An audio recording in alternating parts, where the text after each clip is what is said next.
mula sa sining ng larangan. Sa larangan ng sining, kaya nag-ibahagi ko sa inyo ang sining ng bayan. Ang tinunan ko lang ito ay, amin ang sining at bayan namin ay malikha. Ako si Binibining Andrea. Ako ay galing sa Tining Silangan, bayan ng Magallanes at Minatilan. Ilang taon na ang lumipas nang maganap sa bayan namin ang unang misa sa Luzon na sakop ng Pilipinas. Ang likhang sining sa amin ay mukhang mahalaga. Ito'y sa bayan namin nagpapakilala. Hindi lamang isang akda, ngunit isa ring pagpapakilala sa isang bansa. Ang likhang sining sa buhay namin ay likas na at sa pang-araw-araw kami ay sigit na. Napakaraming bagay ang hindi maipakita o maibahagi sa iba. Ngunit kami naniniwala na sining at pag-ibig ay walang pinagkaiba. Sa paglipas ng panahon, sining sa bayan namin ay mas pinaglaon. Kagandaang taglay nito ay nakapukaw sa puso ng mga tao. Bago man ang sistema sa panahon ngayon, may mga bagay pa rin tayo pinapahalagahan mula sa panahon ito. Ako ay naniniwala, basta Magalleno, mga talo-talo, sapagkat saksi ako sa talentong ipinapakita ng bawat mga tao. Mula pa noon hanggang ngayon, mga Magalleno ay may sining na talaga namang atin. Mula pa noon hanggang ngayon, ang ating galing sa sining ay naging paraan upang tayo ay magtutulungan.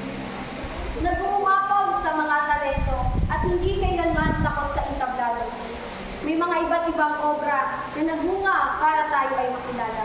Mapamusika, sayaw o pagpinta, tayo ang laging namumuna. Sa kahit na anong entablado, Magalleno ang laging panalo. Viva Señora del Monte Carmelo! Yan ang laging sigaw para tayo ay manalo. Dahil ang ating bayan ay puno ng sining at masalumbayan ng pagiging magkain. Pinagmamalaki ko ako isang Magalleno at ang mutya ko ay perlas ng sinilangan, nakilala sa pagiging talentado at mayaman.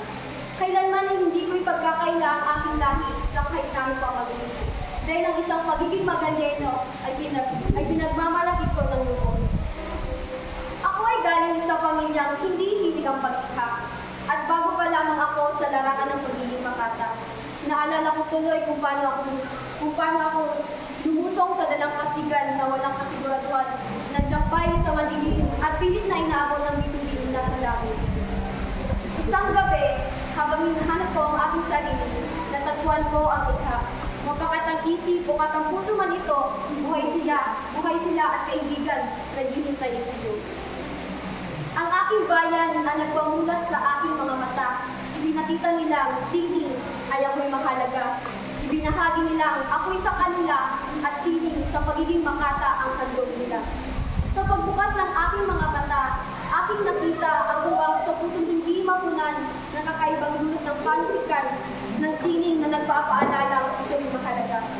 Sa pagbukas ko ng libro, habang inaamoy ang kakaibang halikuyak na dala ng mga papel na may bagong imprinta mula sa salita tugma hanggang sa ito'y magtutulak.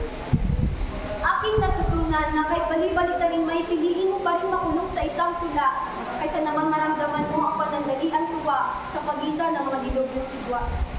Kaibigan, hindi bulag ang mga obra na nakikita ka nito